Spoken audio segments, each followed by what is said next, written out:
Hello everybody, this is Mark. Springtime is quickly approaching, and I know a lot of the members in the group are very interested in shooting macro with the upcoming season that, like me, have just recently purchased the Sony RX10 IV. I bought this camera in December and have been playing around with it since then. Up until then, I had used a Panasonic Lumix cameras, which is what I'm actually filming this video with. But I really want to be able to shoot macro with the Sony RX10 IV. And I've actually taken it out and shot macro with it with no lens at all, no accessory lens or additional lens at all for macro. And you can shoot macro with the camera as is, but you can't get really good detail macro. That's why some people say it's close-up. It's not true macro, because they're getting into the nitty-gritty of having all of the finest detail. But you can shoot macro with this camera, don't worry about that. But the problem is you are not going to get that really fine detail of the hairs on a butterfly's back maybe, or possibly the veins through the wings of bees or stuff like that, or the hair on the bee's body or the bee's abdomen. You won't get the greatest in focus sharp detail of that unless you have an additional lens with your Sony RX10 IV. And what I'm going to do today is talk a little bit about the different types of lenses. These lenses are called diopters. And all a diopter really is just a magnification lens for your camera, and it just screws on to the front of your camera or clips on. I recommend anybody as a beginner starting out that wants to find out if macro really fits for you to start out with a diopter of a magnification of +2. And the reason is that gives you plenty of extra magnification for the Sony camera, but it also allows you to stay a little bit distant away from your subject, and the focal plane that you're having to try to get the critical crisp pen sharp focus in with the +2 diopter is a little thicker. So you're still going to be focusing like through a piece of paper thickness when you're trying to focus in on your subjects when you use these diopters. But the +2 diopter gives you a little bit more play in your focal plane when you're trying to focus with your macro shots. So if you're a beginner, I'd say start out with a +2 diopter. If you've been shooting for a while, you can go for a little bit higher magnification, maybe +3 or +4. Or you can get the Raynox 150 or 250 lenses. There's two major lenses that most photographers use with Raynox, and that's a Raynox 150 and a Raynox 250.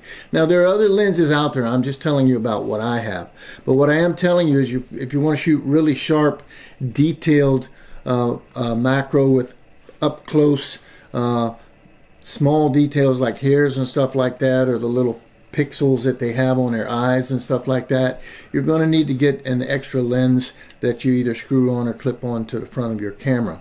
Now, the Raynox lenses are clip-on lenses, and they come with this adapter. Actually, it's an adapter for the Raynox lens. The lens itself can screw out of the adapter and screw on your camera if you have the right size lens for your camera. But the Raynox comes with this adapter, and it fits a range of sizes of cameras with this adapter. But unfortunately, the adapter only goes up to 67 millimeter to be able to clip this on, and your Sony RX10 IV has a 72 millimeter lens. So if you want to use the Raynox lenses with this camera, what you're going to have to do is you're going to have to buy a step down ring adapter. And this is just a step down adapter that you screw onto your Sony RX10 IV that takes you from 72 millimeters down to 67 millimeters, which is the maximum clip-on size for the Raynox. And if I take this adapter and I screw it onto my Sony RX10 IV, I just screw the adapter on there. Just when you screw these things on, only screw them finger tight. Don't go twisting them on, because you won't be able to get them off. Just as soon as it stops, just stop. Then all you do, after I put that adapter on now I can clip on the Raynox and it will stay on the lens. Boom. Okay. And now I'm actually ready to use my Raynox 150 or my Raynox 250 for shooting macro with this camera, because I have bought the step down ring. And what I would recommend is you get at least a 72 to 67 if you're just worried about using a Raynox, or you can get a range of step-up, step-down lenses, ring adapters for the lenses, and they're really cheap actually. This cost me like $3 on Amazon. So I only got the one because I have other step-up, step-down rings, but for some reason I threw the step-down portion away because I was using this the other way with my other cameras.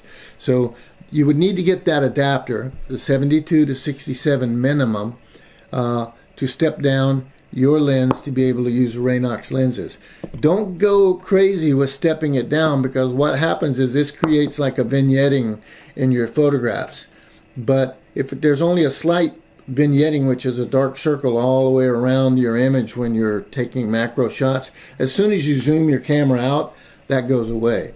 And you're going to zoom out anyway to zoom into your subjects for macro photos. So that's the Raynox lenses for this. The others are the regular diopters, and there's a couple of different types of diopters. One is a single lens diopter. Those are really cheap.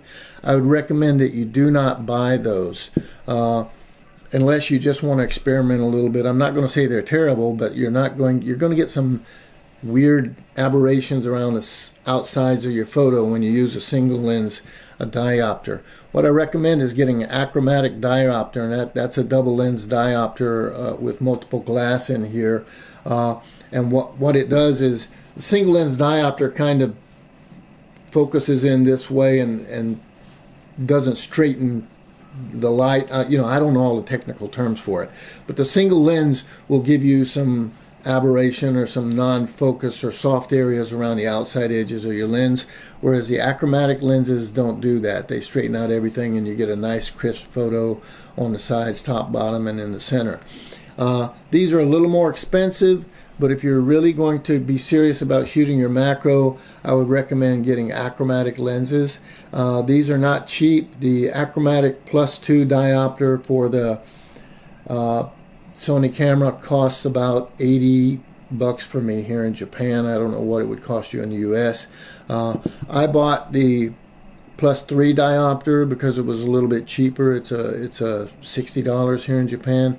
The +2 obviously being the more popular diopter because again it gives you a little bit more distance that you can stay away from the subject, is why it's more expensive. And these just screw on. So if you're going to buy just a regular diopter for your camera, make sure that you order a 72mm diopter when you buy that, and then you just screw those right on the front of your lens like you would your UV filters or anything like that. You just screw them on, and as soon as that lens stops, stop. It's not going to fall off. You just screwed it around on the lens like 5 or 6 times. It's not going to fall off your camera. Don't tighten it down. If you tighten these lenses down, you won't be able to get them off, okay? And you could damage your camera. Just be careful when you're putting them on that you don't cross-thread it. Lay it in there, twist it around or whatever, and you'll feel it like seat. And as soon as it seats, go ahead and screw it on and tighten it down just finger tight, and then you'll be good to go. And with these lenses, I can guarantee you that you'll really enjoy your macro shots more than you would with just the camera. The bigger difference is that with just the camera, I can stand almost like 3 feet away from my subject and take fairly good macro shots. But I have to zoom them in to really enlarge my subject even after I take them in with the camera with no lens. But with these lenses, or the Raynox lenses, you get in closer to your subject and you take the shot, and then your subject is pretty much field of frame from the original shot. You don't have to do very much zooming or recomposing or anything. The other thing is, when you're going to shoot macro with this camera, I would recommend 2 different methods. One is to shoot in manual focus only, and the other would be to use the DMF focus. And what the DMF will allow you to do is, after you zoom in, you press your shutter button halfway and it'll focus or try to focus using the DMF. And then all you do is you just rock your body back and forth until you get your subject in focus. So most of us that shoot macro know what I'm talking about with the rocking method. I shoot in manual focus only when I shoot macro. And what I do is I zoom in until I get the subject about as large as I want them, and I try to position my body so that they're fairly in focus, and then just to fine tune the focus, all I do is once I put my eye up to the EVF is I just slowly rock my body back and forth. And since I have peaking turned on, as I'm doing this, I'll see the peaking color come up, which mine is red, and I'll know that the subject's in focus there, and I'll go ahead and take my shot. So you just, once you get close to focus, you just simply, in minute little bits, you just rock your body back and forth until you get that final focus. And I recommend you turn your peaking on if you're going to be shooting macro. And when your peaking color comes up and as much of your subject is highlighted as possible with your peaking color, just go ahead and shoot off a couple of shots, and you should come away with something fairly sharp. So the video is a little bit long, but I wanted to do something for you guys. I don't want to do anything overly long with this, but that's just a basic rundown on if you want to shoot macro with your Sony cameras this summer and spring. I really recommend either getting a regular achromatic type of diopter, starting out with a +2 if you're a beginner. You can go higher than that if you've been shooting macro for a while, or do like most people do and go out and get your Raynox 150 or Raynox 250 lens. I'll be honest with you, with these two lenses, I almost never use the 250 lens. The focal plane is just too thin for me. My eyes are too bad, so, and my hands shake. So I use my Raynox 150.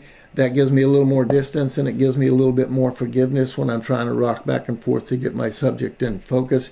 But again, since the 150 is the more popular of the two lenses, you'll pay about 30% more for the Raynox 150 than you pay for the Raynox 250. Just remember, if you get the Raynox lenses, or if you have the Raynox lenses, to use them with this camera, you have to get a step down ring, and this is 72 to 67 millimeter, and 67 millimeter is the maximum clip-on size for the Raynox lenses. Okay, I hope this helped you guys. I hope you have a really great summer, and I hope you enjoy your macro shooting. Take care. Bye-bye.